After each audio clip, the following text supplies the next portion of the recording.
Hello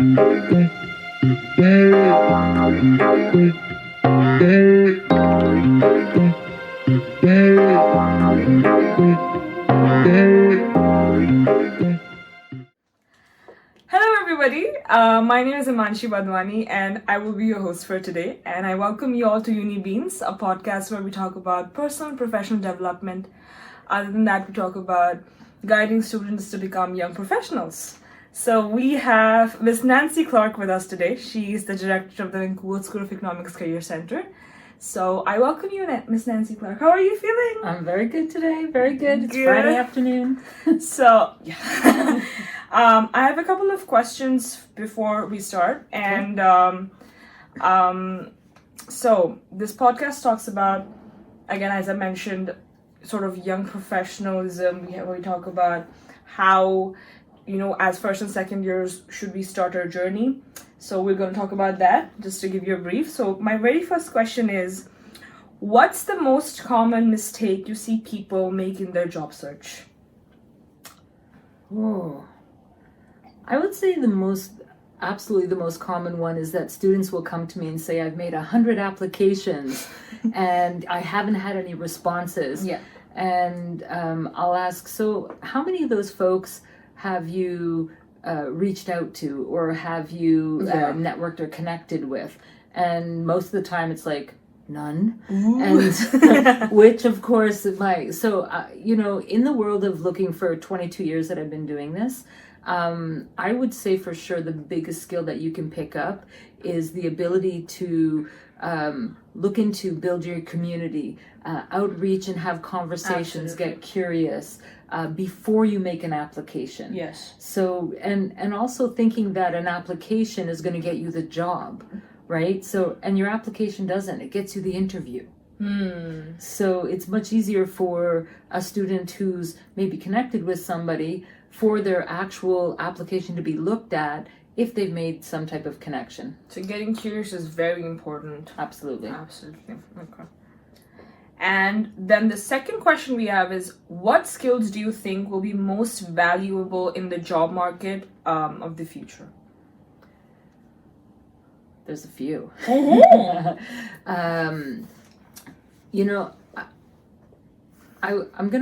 I'm gonna say adaptability. Adaptability, and that encompasses quite a bit, really. A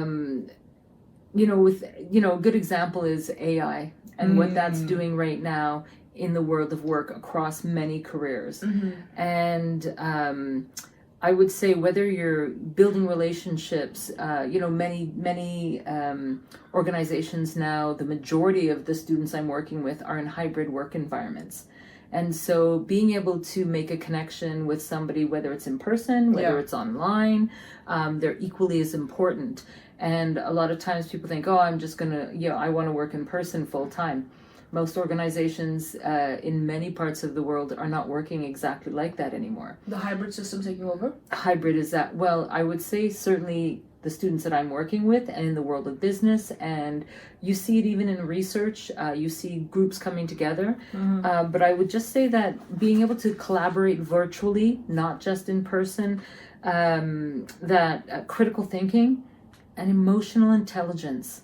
That is one thing, 100% emotional intelligence. And that really is, when you think about emotional intelligence, I would say, think about your leadership, not just leading other people, but leading in your life, leading with sometimes your boss, sometimes leading with your colleagues. Yeah. That's what I would say. Mm-hmm. And this is like a funny question. What's the craziest job interview story you've ever heard? I'd say the craziest one I've ever heard was related to an investment banking interview. And in the investment banking area, sometimes they will have dinners. And at those dinners, what will happen is it'll be the last set of candidates. And they're trying to see how you're going to be with a client, how you're going to manage to be in a formal dining situation. And I had a recruiter I was talking to one time, and she said that They had about 10 potential candidates at the table. The VP, who was making the final decision on who they were taking onto the team, and herself at this dinner. And they all went around, they ordered their dinner, and some guy at the end of the table took about, 5 or 6 minutes to finally figure out.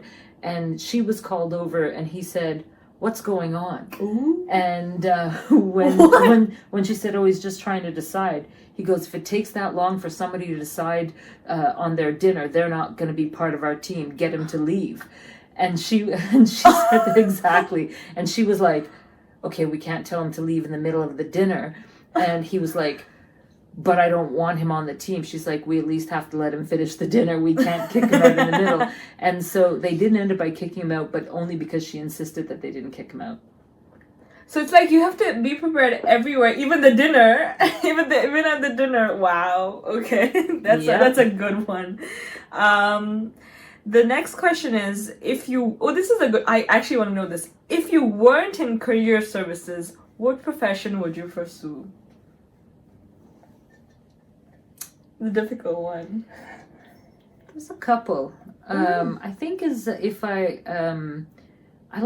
like culture. I like meeting people from many, looking at culture and the effects of all sorts of things in related to culture. And I've lived in like 7 different major cities, and 3 different countries. And anthropology, I think, is something that was really that interests me. Studying people and culture. I think also filmmaking. I think that would be my. Whoa. That would be. I have some projects that are sort of like sitting on the side, and I keep thinking maybe a retirement will take a look deeper into those, and I keep kind of developing them. And filmmaking. Filmmaking. I mean, I see you as a director.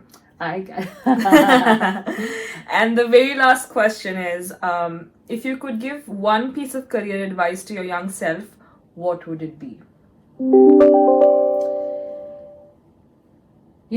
I've had the great fortune of having a diversity of different experiences. Mm-hmm. And my advice would be to take chances and to do a lot of the things, traveling, living in another country, not to be afraid of doing something that you've never done before. Just do the best you can at it, know what your skills are, and be curious, really be curious about different opportunities that are out there.